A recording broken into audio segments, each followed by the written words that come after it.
Bueno, acá estamos con... Gisela Haddad. Bueno, Gis, vamos a arrancar con las preguntas. Primero, ¿qué te motivó a estudiar sociología? Bueno, la principal motivación es que me gustaba mucho entender sobre los problemas sociales. Cuando empecé a pensar qué estudiar en quinto año más o menos, estaba entre sociología y trabajo social, historia, siempre materias sociales. Fui a hacer unas charlas en la UBA, en la Universidad de Buenos Aires, donde finalmente estudié, y me incliné más por la sociología porque tiene más de teoría social y de investigación, que en realidad finalmente era lo que más me gustaba, o sea, investigar. Bueno, la segunda es ¿cómo llegaste a ser investigadora del CONICET y qué hiciste para lograr ese título y poder estar ahí? Bueno, es un camino bastante largo para llegar a ser investigador. Lo primero que tenés que hacer es tener una carrera, ¿no? Que se llama una carrera de grado. Quiere decir, por ejemplo, licenciado en algo o ingeniero, o sea, tenés que tener eso es una carrera de grado, 5 o 6 años de estudio. En mi caso, licenciada en sociología. Luego tenés que hacer el doctorado. El doctorado es lo que se llama un posgrado, o sea, es algo que vos haces después de la carrera. Claro, el doctorado suele durar más o menos 5 o 6 años, depende, uno lo puede hacer en menos o en más, pero suele durar eso, para poder primero concursar a una beca de investigación, en este caso para hacer el doctorado. Después llega la etapa que se llama postdoctorado, o sea, es un camino de varios pasos, que son 3 años, y luego uno está en condiciones de concursar para entrar a la carrera de investigador científico. Eso es tanto para sociología como para cualquier carrera que quieras hacer. Por ejemplo, si sos biólogo, si sos, médico, bueno, cualquier carrera, historiador, todos hacen lo mismo. Entonces son por lo menos 5 años o 6 de estudio de grado, después en el medio la mayoría también hace algún otro título intermedio. Yo hice una maestría también, después hice el doctorado, postdoctorado, y después entré por concurso. O sea, se hace un concurso que uno presenta todos los antecedentes y te califica, te evalúan, bueno, y listo. Si tenés cierto puntaje entras, si no, en esa oportunidad podés entrar en otra, digamos. O sea, bueno, podés seguir concursando. Claro, podés seguir concursando al año siguiente. Exacto, ese es el camino. Nos dijiste que eras socióloga, Sí. pero entiendo que en la sociología hay distintas áreas y queremos saber en cuál te especializás. Sí, la sociología, imagínense que estudia la sociedad, o sea que estudia todo, si querés. Puede estudiar desde problemas, no sé, hoy en día vinculados con la ciudad, con los niños, los menores de edad, problemas de salud, de ambiente, inmigración, lo que quieras. En mi caso me empecé a interesar por estudiar movimientos sociales vinculados con los pueblos indígenas. Y a partir de ahí empecé a trabajar con eso, digamos, con esa, como llamamos, dimensión, con esa área, y luego también con problemas socioambientales, o sea, qué impactos tienen determinadas, por ejemplo, producciones o explotaciones, o sea, determinadas actividades económicas que existen en poblaciones, por ejemplo, en mi caso, indígenas, también población, o sea, ciudadanos, claro, sí, o campesinos, o sea, generalmente área rural, o sea que yo no trabajo en las ciudades, trabajo en áreas rurales. O en pueblos chiquitos, digamos, sí, también, sí, pero no ciudades grandes. Bueno, ¿cuál fue la investigación más importante que realizaste? Yo trabajo ahora sobre los impactos socioambientales en Vaca Muerta, en lo que es la explotación de hidrocarburos, sobre las comunidades mapuches que estaban ahí, y campesinas, y los habitantes de las ciudades de alrededor. Entonces ese es como el trabajo que ya lleva más o menos 8 años. Vengo trabajando siempre agregando cosas, por supuesto, no siempre lo mismo. No, porque le vas agregando lo que llamamos dimensiones, o sea, son aspectos del problema. Por ejemplo, al principio yo trabajaba solamente qué pasaba con la tierra, después empecé a trabajar qué pasaba con la sanidad, es decir, con los hospitales, con todo lo que es la salud de la gente que vive. Después empecé a trabajar con la cuestión de infraestructura, que es las casas, que no hay rutas, o sea, entonces se va ampliando. Claro, exactamente. Bueno, también como la investigación es tan larga, o por ejemplo eso, queremos saber cuáles debe surgir desafíos que impiden esa investigación o que se te traba. Bueno, los principales, sí. En este momento los principales impedimentos tienen que ver con el presupuesto, o sea, porque obviamente no se puede investigar sin recursos.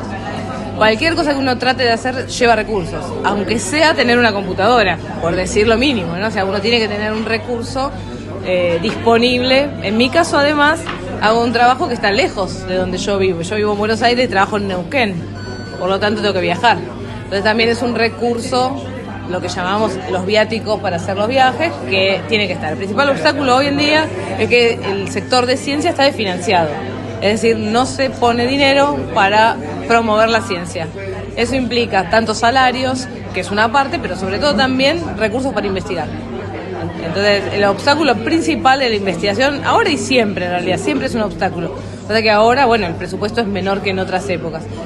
Porque después podría haber pequeños obstáculos cuando uno está investigando, pero uno los puede resolver. No sé, supongamos que sea difícil entrevistar, en mi caso yo entrevisto mucho a gente de que está en el lugar, que alguien no te quiera recibir, que tengas algún conflicto así, pero esos no son problemas graves. Claro, digamos, vos podés seguir investigando y bueno, lo resolvés. Pero lo más difícil para un investigador es no tener con qué investigar, básicamente recursos. Que hay distintas maneras de conseguirlo. No sé si eso es algo que después quieren preguntar o quieren que les cuente cómo se consiguen los recursos, digamos. Bueno, ¿cuáles son los pasos a seguir para realizar una investigación? Bueno, bien, muy buena pregunta. Lo primero que hay que hacer es tener un proyecto. Y antes que un proyecto hay que tener una idea.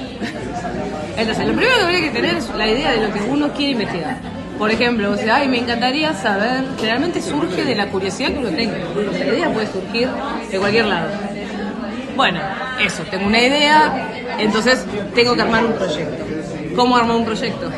Básicamente tengo que leer qué se escribió sobre eso que a mí me interesa investigar. Porque generalmente no son problemas que se inventaron en ese momento, son cosas que ya alguien pensó también, ¿no? Por ejemplo, yo quiero estudiar por qué los niños tienen dificultades en la escolaridad y no terminan en todo. Por eso me interesa eso. Bueno, seguramente hubo mucha gente que ya investigó cosas vinculadas con eso. Y quizás yo ahora quiero agregarle un problema, que es el uso de la IA en una secundaria. Bueno, le agrego eso, pero tengo que leer qué se escribió antes, qué pensaron otras personas. A partir de armar un proyecto, lo presento, ahí es la parte de la financiación de los recursos.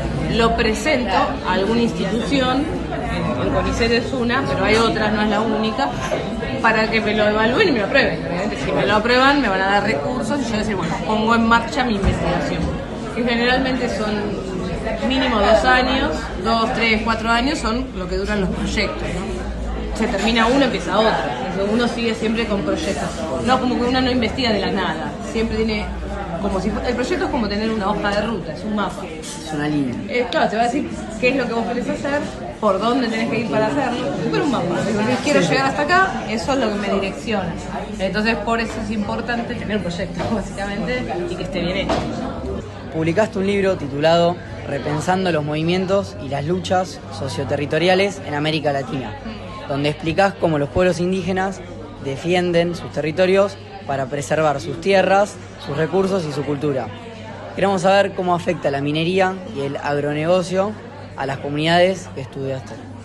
Bueno, en realidad la minería, el agronegocio y la explotación de hidrocarburos son las 3 cosas. La principal problemática tiene que ver con el territorio. Generalmente las comunidades indígenas están en los territorios del país, digamos, que por alguna razón hasta cierto momento de la historia no eran valiosos. O sea que estaban ahí, los dejaban estar ahí, no molestaban en el sentido de que nadie venía a decir, no, esta tierra tiene mucho oro, córranse que vamos a sacar el oro. Esto lo digo así para hacerlo simple, ¿no? Entonces, ¿qué pasa? Cuando empezó a valorizarse, es decir, ciertos territorios que antes no valían, se vuelven valiosos porque se descubren minerales, hidrocarburos, o porque se descubre que se puede sembrar, en el caso del agronegocio, en lugares donde antes no se podía. ¿Qué pasa? Bueno, ya molesta a la población, ¿no? No solo indígena, toda la población. Por lo tanto, empiezan los problemas que se llaman conflictos territoriales, porque ya ahí quienes estaban empiezan a hacer corridos para poder ahí instalar, no sé, minería, lo que sea, cualquiera de estas actividades. Esto que vos decís justamente de extraer es la palabra clave, porque estas se llaman actividades extractivas en realidad, porque suelen tener como esa característica de ser fuertemente extractivas del recurso, pero no dejar demasiado para quienes viven ahí, ¿no? Sí dejan lo que llamamos divisas, es decir, si son para exportar, dejan dólares, el famoso mercado, bueno, las famosas divisas. Pero bueno, ¿qué pasa? Los que viven ahí no ven eso, no les llega, no. Entonces se generan conflictos. Entonces, claramente, si se quiere, el principal problema es ese. El segundo problema es la contaminación, porque no es casual, todas esas actividades que nombraste generan mucho residuo contaminante, no basura común. La minería, por ejemplo, cianuro como principal medio. Sí. Son tóxicos, claro. El glifosato en el caso del agronegocio, que es un tóxico cancerígeno, o sea, no es chiste. No es, bueno, un poquito, contaminan un poquito, generan muertes, o sea, entonces por eso se consideran, digamos, problemas ambientales graves y por eso hay tantos conflictos, digamos, claramente. Hay muchos juicios sobre ese tema, a veces se ganan, a veces se pierden, porque hay muchos intereses económicos. Pero bueno, digamos, por eso en esos territorios las problemáticas que más afectan son la permanencia en el territorio y lo que es la contaminación. Y si querés, un tercer problema es la falta de trabajo, porque claro, si se va a instalar, suponete, una minera o una empresa de hidrocarburos, o sea, petróleo, bueno, se van otras fuentes de trabajo que capaz que eran las que servían para esas comunidades. Por ejemplo, la ganadería, que generalmente las comunidades indígenas crían animales. O siembran. Digo, eso ya no se puede usar. Usan el campo para fines de campo, digamos, ¿no? De agrícolas. Entonces, ya no puede, pero si se contamina con cianuro, con petróleo, con lo que sea, no se puede. Entonces, esos son los principales problemas en sí.